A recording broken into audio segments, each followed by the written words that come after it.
एक सुंदर सुबह ईशिया और राज ने मिलकर जंगल का सफर तय किया। उनके चेहरे पर उत्साह और खोज का चमक था, जैसे ही वे नए आवेगों और रहस्यमय पर्वतों की ओर बढ़ रहे थे।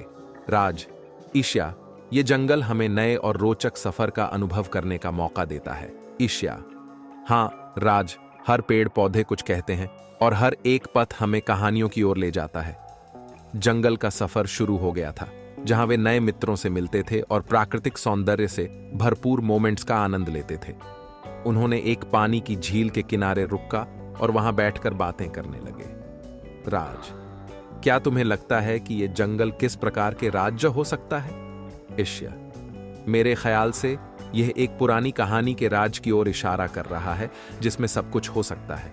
हमें सतर्क रहना चाहिए। जब वे आगे बढ़ रहे थे तो एक विशेष पेड़ के पास पहुंचे, जिस पर चमकते हुए फूल खिल रहे थे। एक गहरी बातचीत के दौरान पेड़ ने उन्हें एक रहस्यमय द्वार की ओर पहुंचने के लिए मार्गदर्शन किया।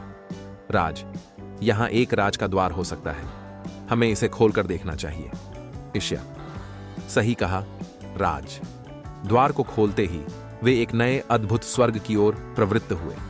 वहां उन्हें चमकती हुई महल, बागबानी और राजा रानियों की सभी बड़ी खास बातें मिली।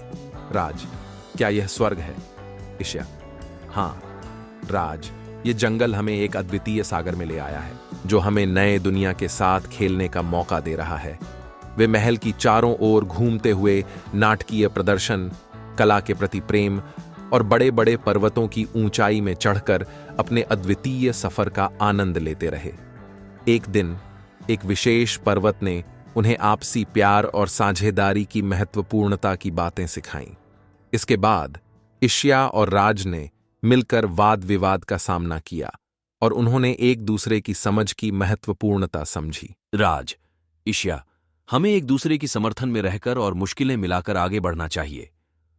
ईशिया: बिल्कुल राज, हम जो कुछ भी कर सकते हैं, यह हमारी एक दिवसीयता है। उनका सफर अब भी जारी था, लेकिन इस बार वे अधिक तैयार और मजबूत थे, जो उन्हें हर कदम पर नई चुनौतियों का सामना करने की क्षमता देता था। जंगल की गहराइयों में ईशिया और राज ने एक दूसरे के साथ बनी दोस्ती का मजा लिया और एक सुंदर और यादगार सफर का आनंद लिया।